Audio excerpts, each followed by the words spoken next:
Buenos días, buenas tardes, buenas noches. Feliz año nuevo a todos. Dios les bendiga. Dios ha sido bueno. Estamos a unos días de terminar este año y estoy segura que si nosotros hacemos un resumen de lo que nos ha pasado durante este año 2025, es más lo bueno que nos ha pasado que lo malo. Lo que pasa es que le ponemos más atención a las cosas malas y por eso es que sentimos que no nos ha ido tan bien, pero Dios ha sido bueno. Hoy les doy la bienvenida al nuevo estudio de la lección en escuela sabática. Vamos a estar estudiando el tema uniendo el cielo a la tierra. Y solo hay un ser que lo puede hacer, es Cristo Jesús. Pero vamos a estudiar todo esto durante este trimestre. Son las cartas de Filipenses y Colosenses, escritas por Pablo. El tema general de nuestra lección durante el trimestre va a ser uniendo el cielo y la tierra. Y el título para nuestra primera lección es perseguidos, pero no desamparados. A veces nos suceden cosas que nos dejan con la boca abierta. Estamos pidiéndole al Señor algo y de repente nos suceden cosas que decimos, ¿qué pasa? ¿Será que me está escuchando el Señor? Nos preguntamos, ¿cuál es el propósito de Dios en todo esto que me está pasando? Al permitirme todas estas cosas. Y este fue el caso de un pastor que estuvo privado de su libertad durante 2 años, inocentemente. Y él se preguntaba eso, ¿qué pasa? ¿Por qué estoy aquí si yo estaba predicando? Al dejar de pensar en su caso y comenzó a ver todo su derredor, se dio cuenta que había mucha gente que necesitaba de Jesús. En esos 2 años, él dio estudios bíblicos, él llevó muchas almas a los pies de Jesús, realizó bautismos. Por supuesto que no era fácil hacer la obra ahí, pero lo maravilloso que él vio, que muchas vidas fueron cambiadas por el poder del Espíritu Santo. ¿Qué tuvo que hacer el Señor para alcanzar a esas almas? Permitirle a este pastor que estuviera tanto tiempo en la cárcel. Filipenses 4:4, que es nuestro texto para esta semana, dice, regocíjense en el Señor siempre. Repito, regocíjense. Y esta primera lección de este primer trimestre del año 2026, vamos a estar estudiando el tema general. Es un acto de Jesús maravilloso de misericordia, unir el cielo y la tierra. Y vamos a estudiar esta semana este título maravilloso, perseguidos pero no desamparados. Así que bienvenidos. Bienvenidos a este estudio de esta lección y debemos de recordar que cuando escribió Pablo estas cartas, las escribió desde la cárcel. Ese es un detalle que no debemos olvidar. La primera parte de nuestra lección lleva por título Pablo, el prisionero de Jesucristo.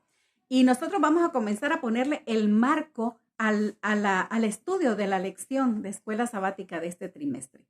El marco es Pablo escribiendo las cartas a las iglesias de Filipo y a las iglesias de Colosas. Está en la cárcel.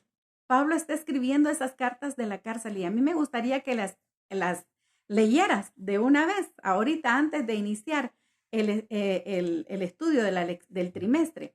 Lee Filipenses y lee Colosenses. Son libros tan chiquitos que te los puedes leer en un ratito y te darás cuenta de todo lo que Pablo hizo desde la cárcel. En primer lugar, él sabía que no era prisionero de un gobierno, no era prisionero de un sistema, era prisionero de Jesucristo. Y eso lo hacía llenarse de gozo. Él se regocijaba de padecer como Cristo había padecido. Prisionero de Jesucristo para predicar. Prisionero de Jesucristo para cumplir su misión. Prisionero de Jesucristo para llegar a los gentiles. Se cree que Pablo estaba preso en Roma, pero lo que no vas a encontrar en sus cartas en ningún momento, desde que las escribió y desde el lugar de donde las escribió, es una sola queja. Jamás Pablo se quejó. Pablo había entregado su vida al servicio de Jesucristo. Y ese servicio incluía todos los padecimientos que tiene que padecer, valga la redundancia, un predicador de Jesucristo. Dios sea para nosotros lo que era para Pablo, su amo, su Señor, y que estemos dispuestos a ir a predicar su evangelio a donde Él nos mande, si es posible, a la cárcel. La segunda parte de nuestra lección lleva por título Pablo encadenado.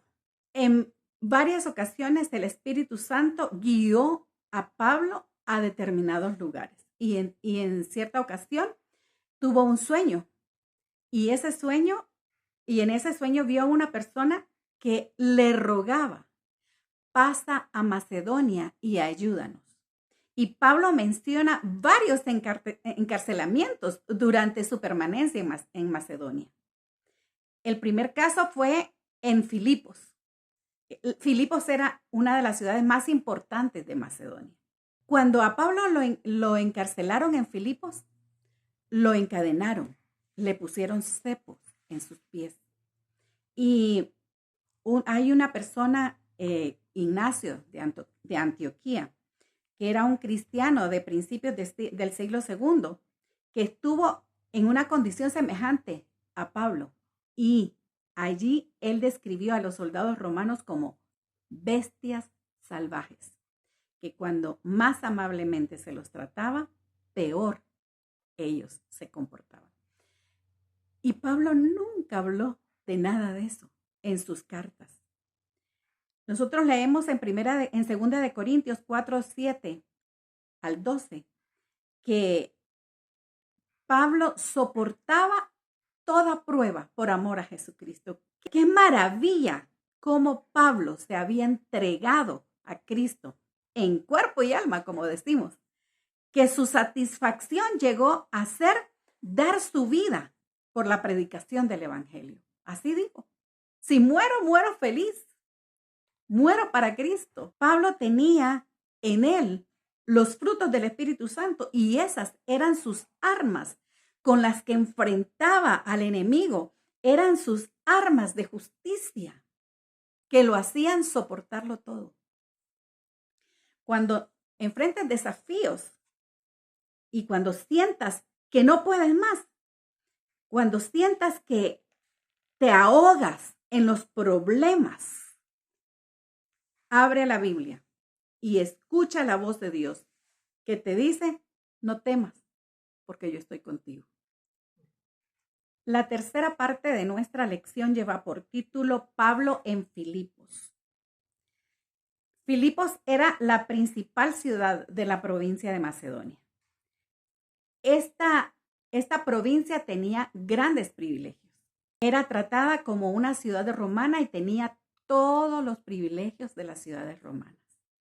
Y sus habitantes tenían los privilegios de ciudadanos romanos. Allí, en Filipos, Pablo predicó mucho, porque nosotros vemos en las Escrituras, por ejemplo, la conversión carcelero de Filipos es un acontecimiento maravilloso. Cómo el carcelero se convirtió por el comportamiento, por el testimonio de la vida de los que habían escuchado a Pablo y de Pablo mismo. También él, cuando llegaba a una ciudad, llegaba a las sinagogas, donde estaban los judíos, donde estaba el pueblo de Dios. Pero también se reunía e iba a buscar a las personas que querían aprender más de Dios. Y esto lo encontramos en Hechos 16, 13 al 15. Vamos a encontrar cómo llegó Pablo a la orilla de un río donde estaban muchos congregados en un día del Señor, en un sábado. y ahí estaba una mujer que se llamaba Lidia. Lidia debe haber sido una mujer muy influyente, era una mujer de negocios, vendía púrpura, eso era carísimo, o sea que ella tenía un muy buen negocio y seguramente era un gran pilar para la obra a partir de que se convirtió. El tiempo que Pablo y Silas, que era un compañero de Pablo que predicaba, pasaron ahí en la cárcel, condujo a la conversión de mucha gente, muchos prisioneros y especialmente la del carcelero. Pablo tenía una cosa segura: nada de lo que padeciera por su predicación del evangelio le quitaría el gozo de ver las almas aceptar la salvación de Cristo. Te hago una pregunta. ¿Ya has sentido el gozo de llevar un alma a los pies de Cristo? ¿O eres de los que, como decía mi abuelita, se asustan al ruido de los caites y salen corriendo y ya no cumplen la misión? Invito a que experimentes llevar un alma a los pies de Cristo y sientas ese gozo que Pablo sentía. La cuarta parte de nuestra lección lleva por título Pablo en Colosas. La verdad es que no tenemos ninguna evidencia o constancia de que Pablo hubiera visitado Colosas. O sea, él escribió a una iglesia esa epístola de Colosenses, que a lo mejor y no había visitado, pero sabía que el evangelio había llegado ahí por medio de las personas que él había discipulado, que él había enseñado a seguir a Cristo y a predicarlo. Una de esas personas que llegó a ese lugar era Epafras. Epafras había predicado el evangelio en ese lugar. Y entonces él le mantenía informado a Pablo de cómo iba la obra allí. Por eso, con toda seguridad, él pudo escribir esa carta a los colosenses porque los conocía a través de los predicadores, de las personas que habían llegado a predicar. Así que creemos que quien llevó el evangelio a Colosas fue ese discípulo de Cristo que se llamaba Epafras. También la influencia de las culturas planteaban a los cristianos enormes desafíos, no solo para evangelizar la ciudad en sí, sino también para mantenerse fieles y puros en el evangelio. Otro cristiano prominente de ese tiempo fue Filemón. Él se pudo haber convertido en ese tiempo, en el tiempo en que Epafras también andaba predicando.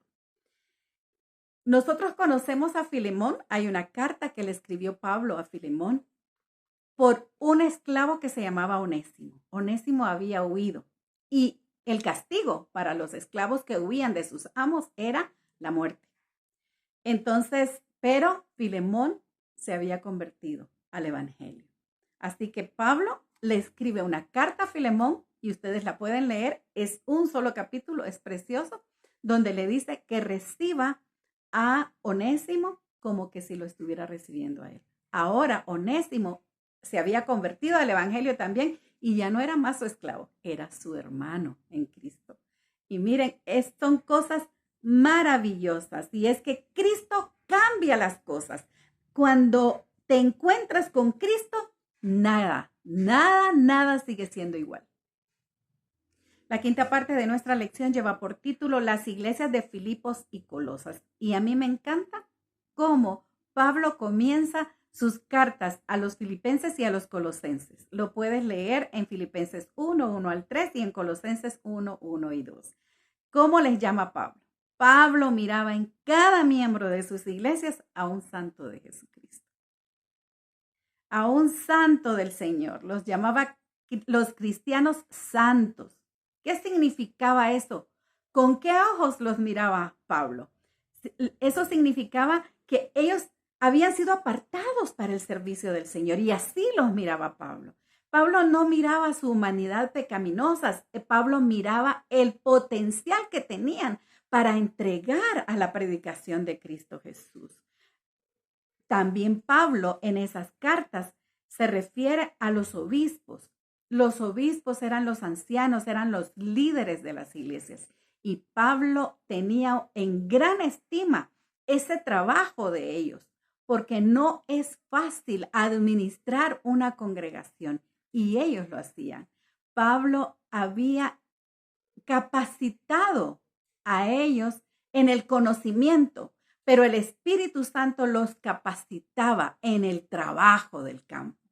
Y eso lo tienes que tener seguro, líder de iglesia. Si tú aceptaste el desafío del Señor de cuidar su grey y de hacerla crecer, el Espíritu Santo te va a capacitar todos los días para que puedas cumplir con tu responsabilidad. Nuestros pioneros adventistas siguieron el modelo neotestamentario de la organización eclesiástica. Nosotros tenemos ancianos, tenemos diáconos, tenemos diaconisas, tenemos directores de los departamentos, tenemos secretarios, tenemos tesoreros. Era la manera en que Jesús enseñó a su iglesia a administrarse, y así lo hacemos nosotros todavía en este tiempo. Pablo era fiel creyente del poder del Espíritu Santo para transformar a las personas, y desde que aceptaban a Cristo, él ya los miraba como santos. ¿Cómo miras tú a tus hermanos en la iglesia? ¿Los miras como los santos de Jesucristo? Ojalá que así sea. Pablo les escribió a sus discípulos, a los que él había preparado para la predicación del evangelio. Dios los ha escogido para la salvación mediante la santificación del Espíritu y la creencia en la verdad. Estén firmes. Si sirven fielmente a Dios, encontrarán prejuicios y oposición, pero no se irriten cuando sufran injustamente. No tomen represalias, mantengan firme la integridad en Jesucristo. Pongan el rostro como un pedernal hacia el cielo. Dejen que otros hablen sus propias palabras y sigan su propio curso de acción. A ustedes les corresponde seguir adelante en mansedumbre, en humildad, como Cristo. Hagan su trabajo con firme propósito, con pureza de corazón, con todo su poder y fuerza, apoyándose en el brazo de Dios. Tal vez nunca conozcan la verdadera y excelsa naturaleza de su trabajo. El valor que ustedes tienen solo pueden medirlo por la vida dada para salvarlos. Qué maravilloso. Y una sierva de Dios escribió: para cada alma que está creciendo en Cristo, habrá tiempos de lucha seria y prolongada, porque los poderes de las tinieblas están decididos a oponerse al camino del avance. Pero cuando buscamos la gracia en la cruz de Cristo, no podemos fracasar. La promesa del Redentor es: nunca te dejaré, nunca te desampararé. Yo estoy contigo todos los días hasta el fin del mundo. Hemos llegado al final de la lección número 1 de este trimestre, que el tema general es uniendo el cielo y la tierra. ¡Qué maravilla! Ojalá podamos todos estudiar estas cartas de Pablo a los filipenses y a los colosenses, donde aprenderemos cantidad para poder practicar y predicar el evangelio con valentía. Como dijo Pablo, perseguidos, pero no desamparados. Sigamos estudiando estas preciosas lecciones que nos llevarán a un crecimiento de nuestra fe y a un conocimiento mejor para poder compartir. Yo te espero la próxima semana. Pero recuerda, querido, Cristo Jesús dijo: vengo pronto. Y nosotros decimos: ven, Señor Jesús.